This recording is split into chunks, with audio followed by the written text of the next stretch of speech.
많은 크리스찬들이 성경을 읽지 않고 있어요. 자기의 삶 속에서 성경을 읽는 습관이 배어있지 않는 크리스찬들이 정말 많습니다. 저도 그 사람들 중 한 명이었고요. 하지만 제가 성경을 읽기 시작하고 나서 제 모든 삶이 변하기 시작했습니다. 자, 오늘 왜 성경을 읽어야 하는지 그 이유에 대해서 제가 간략하게 설명해 드리도록 하겠습니다. 자, 첫 번째는 시간을 뺏기지 않습니다. 하나님과의 시간, 어떻게 뺏기지 않을까? 하나님의 시간은 어제도 아니에요. 미래도 아니에요. 지금입니다. 지금 내가 하나님을 만나야 돼요. 어떻게 만나요? 말씀으로 만나야 합니다. 왜? 하나님은 말씀이시기 때문이에요. 그럼 어떻게?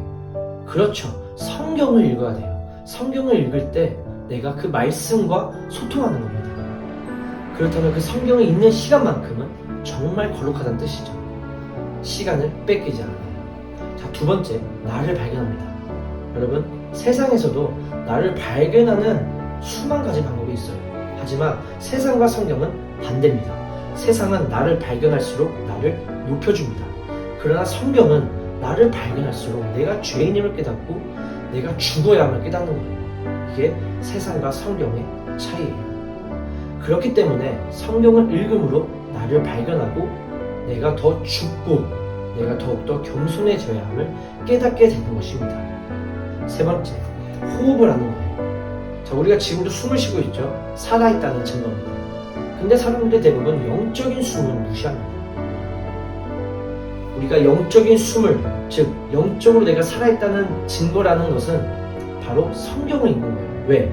디모데후서 3장 16절 말씀에 모든 성경은 하나님의 감동으로 되어 있다. 그 감동이란 단어가 하나님의 호흡, 하나님의 숨, 하나님의 바람이란 뜻이에요. 즉 우리가 성경을 읽을 때 하나님과 호흡하는 것입니다. 내가 살아있다는 증거입니다. 네 번째, 믿음을 증명하는 길입니다. 우리 그리스도인에게 믿음은 정말 중요한 것입니다. 어떻게 믿음을 증명할까요? 보이지 않는 것을 믿는 게 믿음입니다. 그 제일 기본적인 습관이 바로 성경을 읽는 거예요. 왜? 하나님은 보이지 않으니까. 그리고 하나님은 말씀이니까. 즉, 그 말씀을 사랑할 때, 그 말씀을 읽을 때, 그 말씀을 지켜 행할 때 내가 믿음이 있노라 하는 것을 증명하는 거예요. 그중에 제일 기본적인 게 성경을 읽는 습관입니다. 성경을 읽어야겠죠? 그래야 당신이, 여러분이 믿음이 있다는 것을 증명합니다. 마지막 다섯 번째, 밭에 감추인 부활을 깨닫는 거예요. 성경은 밭이에요. 밭과 같습니다.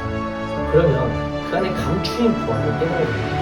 자, 밭 안에 보화가 감춰져 있어요. 그렇다면 그 보화만 사겠습니까? 아니에요. 그 밭 전체를 사게 되는 거예요. 내 모든 냉장고랑 내 모든 집을 팔아서라도 그 밭을 사는 거예요.